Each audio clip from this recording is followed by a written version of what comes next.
Salut la team, j'espère que vous allez bien.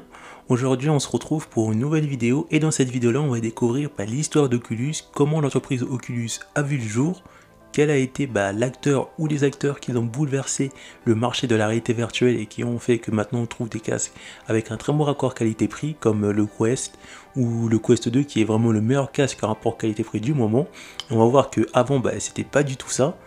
Donc n'hésitez pas à liker, à vous abonner à la chaîne, à mettre un petit pouce bleu pour soutenir la chaîne. Et on va découvrir l'histoire d'Oculus qui va nous amener les premiers casques qui sont sortis jusqu'au casque de maintenant. Alors ce qu'il faut savoir aussi, c'est que dans les années 80-90, beaucoup d'entreprises ont essayé de faire en sorte que ce concept de réalité virtuelle ne soit plus un rêve qu'on voit au cinéma, mais devienne réalité. Mais comme vous en doutez, à l'époque, la technologie n'était pas suffisamment avancée pour permettre que la réalité virtuelle vienne au grand public. Mais lui, Palmer Luckey, il collectionnait ces casques qui dataient quand même de longtemps. Et ce qu'il faut savoir aussi, c'est que à l'époque, dans les années 80-90, les composants étaient encore bien trop chers. Et les ordinateurs, comme vous en doutez, n'étaient pas assez puissants pour faire tourner l'hardware nécessaire pour que la réalité virtuelle puisse vraiment émerger dans le grand public. Donc ce fut des ratés. Après que Palmer Luckey ait acquis, on va dire, la plus grande collection de casques de réalité virtuelle au monde, c'est là que tout va commencer parce que Palmer Luckey va prendre une décision qui va changer l'avenir de la réalité virtuelle. Il va décider de créer son propre casque de réalité virtuelle. C'est alors qu'il commença à créer des casques de réalité virtuelle. Son ambition, créer un produit qui soit suffisamment abouti et performant, tout simplement pour convaincre le grand public et enfin que la réalité virtuelle ne soit plus un rêve mais soit commercialisée au grand public. Un bonjour, Palmer Luckey fit la connaissance de John Carmack, donc je sais pas si je prononce bien mais ça va apparaître à l'écran, quand il était à un forum, qui était cofondateur de ID Software et programmeur en chef des célèbres jeux vidéo à l'époque de Doom, Wolfenstein, je sais pas si je dis Wolfenstein 3D et Quake. Et sans cette rencontre là, ça se trouve Oculus VR n'aurait probablement jamais vu le jour. Et vraiment, cette rencontre entre ces deux individus fut capitale à la fois pour l'entreprise Oculus et pour Facebook et pour le marché de la réalité virtuelle. Enfin, le marché avec un bon rapport qualité-prix pour la réalité virtuelle. Parce que à cette époque-là, John Carmack s'intéressait quand même à la réalité virtuelle, même si lui concevait plus des jeux. Et c'est alors qu'à leur rencontre, Palmer Luckey lui présenta le prototype du casque VR qu'il avait créé. Et lui, il fut emballé et il décida premièrement de lui acheter le casque. Sauf que Palmer Luckey, lui, il lui offra gratuitement. Et c'est vraiment ça qui va tout changer. Puisque plus tard, en fait, à l'E3, John Carmack en personne présenta l'appareil, on va dire peut-être plus élaboré par Luckey. Donc vous allez voir des vidéos. Donc je tiens juste à préciser que c'était à l'E3 en 2012.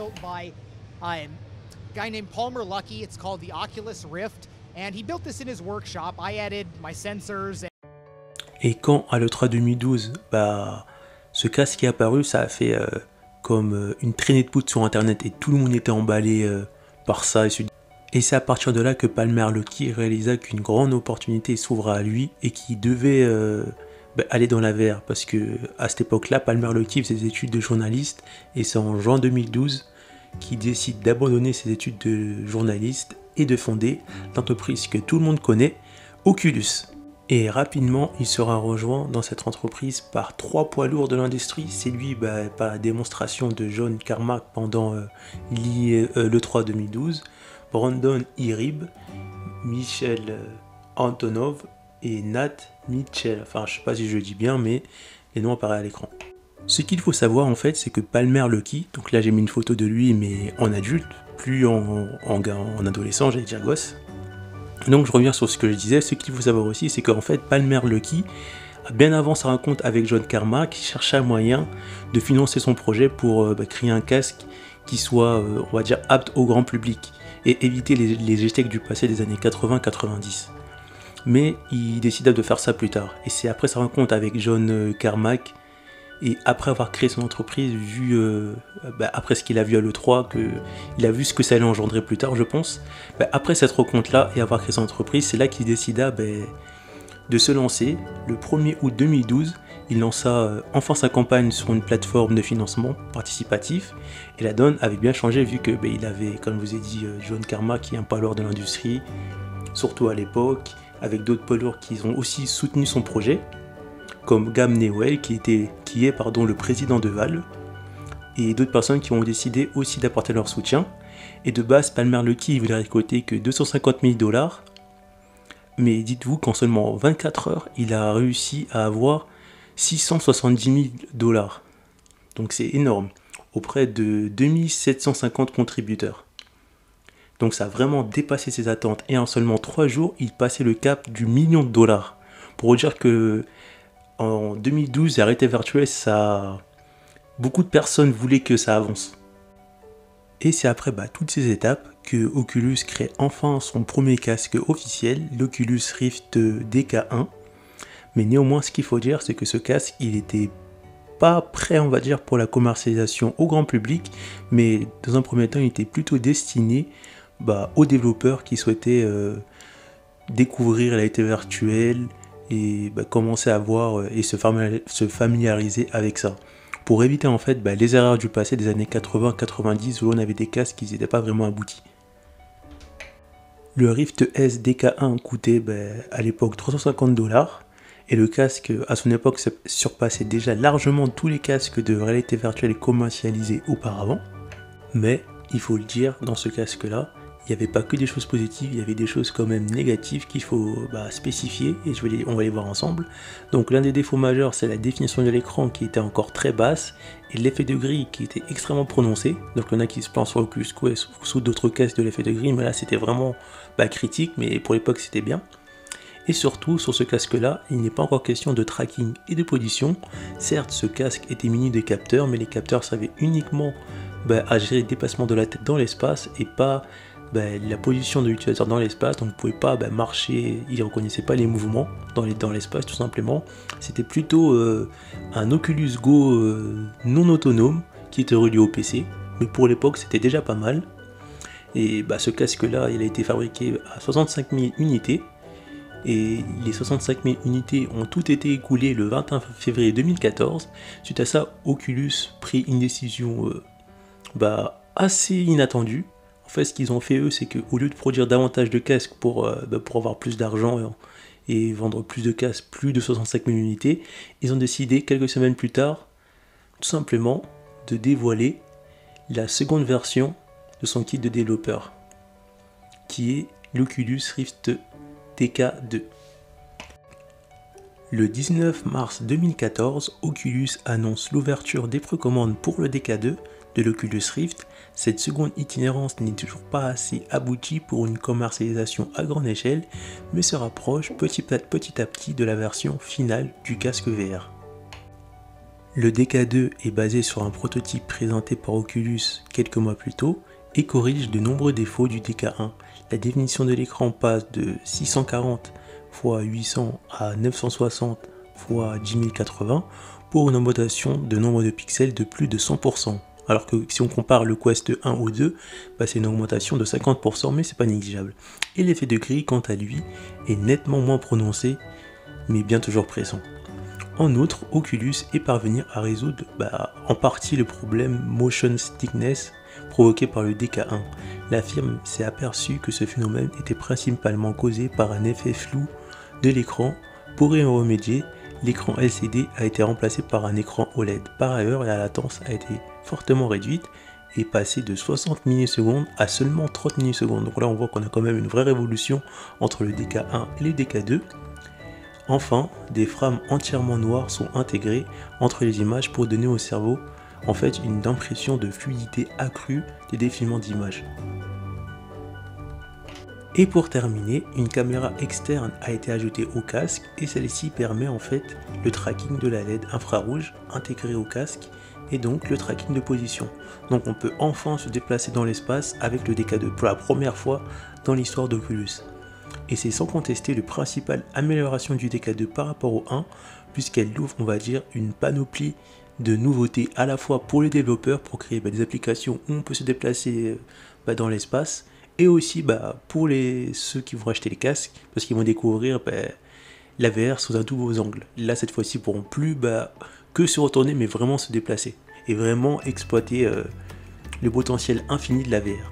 Mais une nouvelle inattendue va faire son apparition. Facebook décide de racheter le 25 mars 2014 pour 2 milliards de dollars Oculus, qui semble confirmer que l'Oculus Rift va devenir quelque chose au grand public. Et selon le créateur du célèbre réseau social, la VR fait partie des plateformes de demain. Il estime qu'ainsi Oculus pourrait créer la plateforme la plus sociable de tous les temps et changer la façon dont nous travaillons, jouons, communiquons. À ses yeux, cette technologie représente le futur des réseaux sociaux. Donc voilà comment Facebook a mis son grain de sel dans la société Oculus en l'achetant. Mais plusieurs contributeurs qui ont contribué à aider le projet du premier casque VR, qui ont fourni de l'argent, etc., ont sévèrement critiqué le rachat d'Oculus par Facebook. Selon eux, ils estiment que cela va à l'encontre de l'indépendance du crowdfunding. De même, certains grands noms de l'industrie du jeu vidéo, tels que les développeurs Minecraft, Marcus Persson, ont également critiqué ce rachat. Quelques semaines plus tard, Michel Arbrach est nommé chief scientifique de l'entreprise. En janvier 2015, le QG d'Oculus déménage de Irvine en Californie à Menlo Park, où est également situé celui de Facebook, et de cette manière, la collaboration entre les deux entreprises est facilitée. Avant le lancement du Rift, un premier casque a vu le jour suite à l'acquisition d'Oculus par Facebook. Il s'agit du Samsung Gear VR, conçu avec le partenariat avec Samsung. Après avoir été fourni à de nombreux développeurs, le Gear VR est commercialisé le 20 novembre 2015. Les stocks sont immédiatement écoulés et grâce à cet appareil, les utilisateurs de smartphones Samsung peuvent enfin se plonger dans la réalité virtuelle très facilement en plaçant juste leur appareil dans l'emplacement du casque prévu à cet effet. Et c'est là qu'on voit encore une autre évolution de la réalité virtuelle. Maintenant, il est possible de découvrir un aperçu de la réalité virtuelle rien qu'avec son téléphone. Donc là, on passe à une nouvelle révolution. Mais ce système qui, à l'époque, figure de révolution, deviendra vite obsolète parce que la technologie VR se développe très vite. Après plusieurs années de développement et de recherche, le 28 mars 2016, Facebook sort enfin son premier casque depuis qu'ils ont acheté Oculus, l'Oculus Rift CV1, pour le prix de 599 $ dans 20 pays. Cet appareil est largement amélioré par rapport au casque précédent qui est le DK1 ou le DK2, avec une définition de 1920 x 1080 par œil qui est nettement supérieure au casque précédent.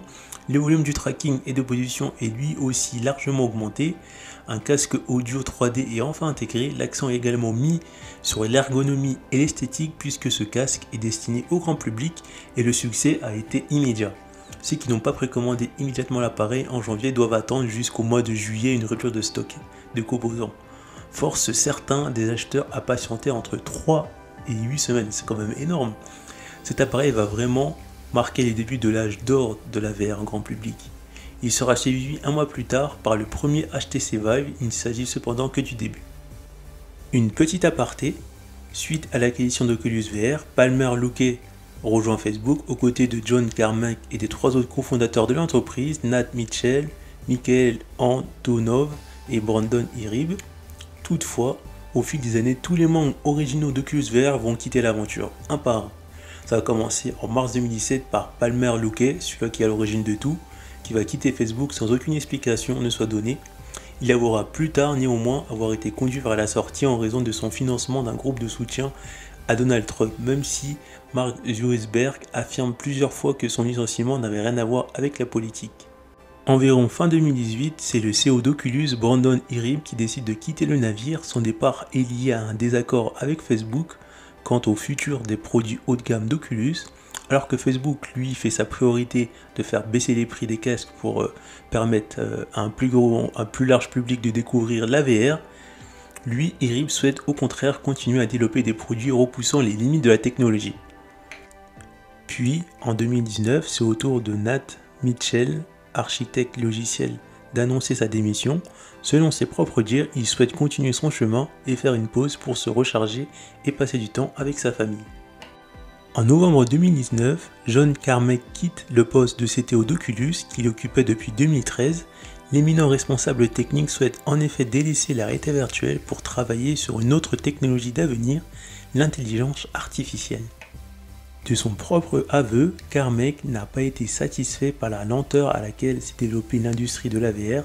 Déçu, il restera néanmoins consultant CTO pour Oculus et continuera à accorder une modeste partie de son temps à certains projets de réalité virtuelle. Mikhail Antonov est le dernier fondateur d'Oculus encore présent sur Facebook. Cependant, il occupe le poste d'architecte logiciel pour l'équipe spécialisée dans l'infrastructure AI. Il n'est donc plus affilié à l'équipe VR. On peut considérer qu'Oculus est dorénavant entièrement détenu par Mark Zuckerberg.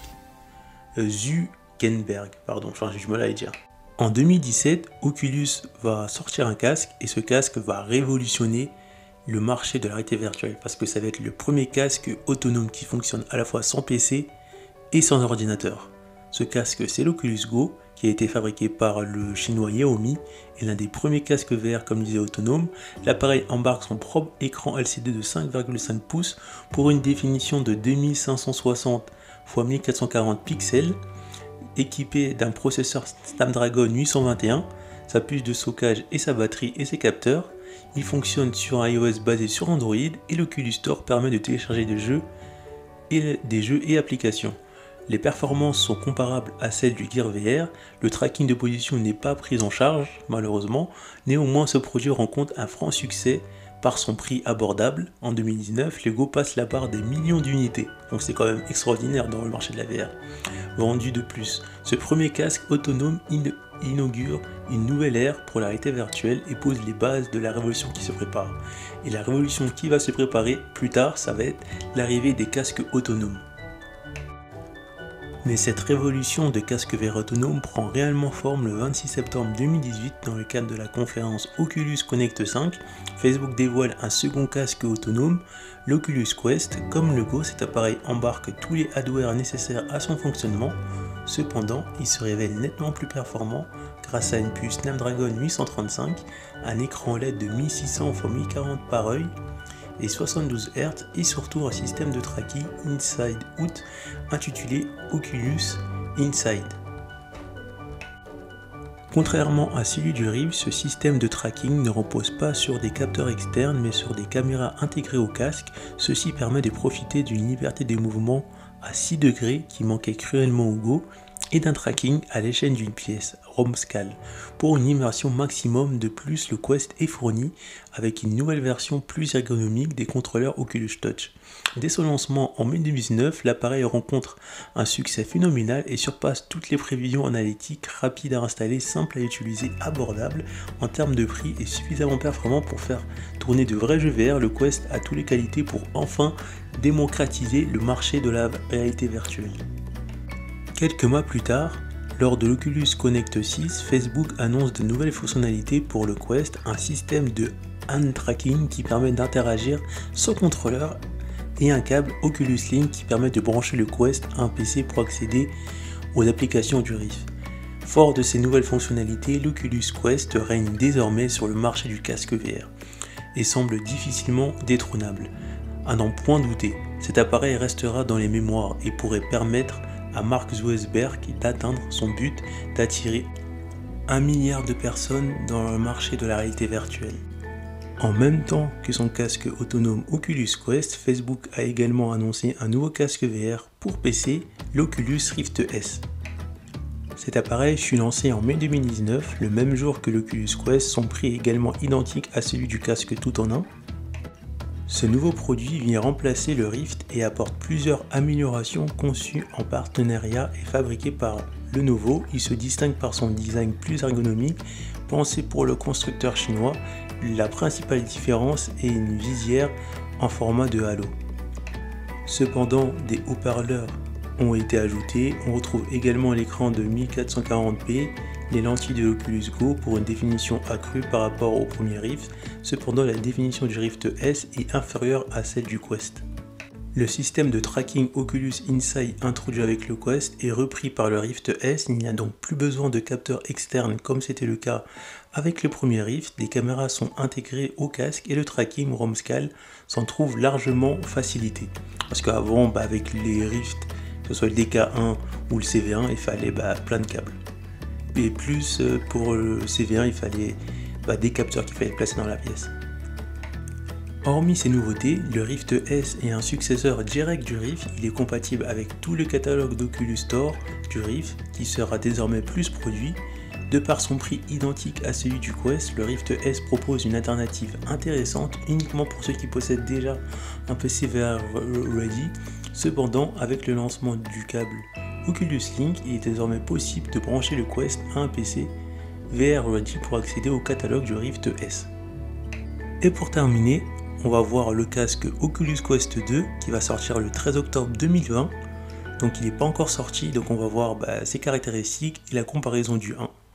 Donc maintenant on va parler des caractéristiques techniques de l'Oculus Quest 2.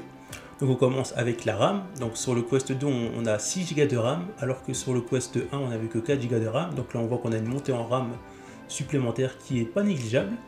Ensuite où on commence vraiment à retrouver une révolution, ça va être au niveau de la puce qui va être dans le Quest 2.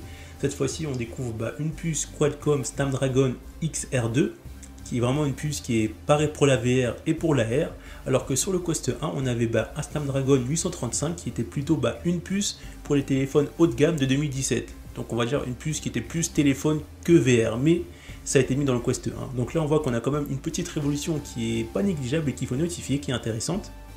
Et ensuite maintenant on va parler d'une chose très importante, l'affichage qu'il y a dans le casque du Quest 2. Et là on retrouve quand même une bonne affichage parce qu'on a un affichage presque de 4K pour les deux lentilles, pour les deux yeux si vous préférez, et avec une définition presque de 2K pour un œil. Donc c'est vraiment pas négligeable. Alors que sur le Quest 1 on avait une définition de 1440 x 1600 x 1600 pixels par œil. Donc là on voit qu'on a quand même une vraie révolution comparée au Quest 1, ce qui fait environ 50% de pixels en plus sur le Quest 2 comparé au 1. Et voilà, maintenant vous savez tout de l'histoire de base d'Oculus, qui sont les fondateurs d'Oculus, comment ces personnages fondateurs ont bouleversé le marché de la réalité virtuelle, les premiers casques que Oculus a sortis avant que Facebook rachète Oculus et les casques qui sont sortis après que Facebook rachète Oculus. Vous savez tout, donc si cette vidéo vous a plu, n'hésitez pas à la partager, à mettre un petit pouce bleu ou un commentaire et on se retrouve pour une prochaine vidéo. A plus la team!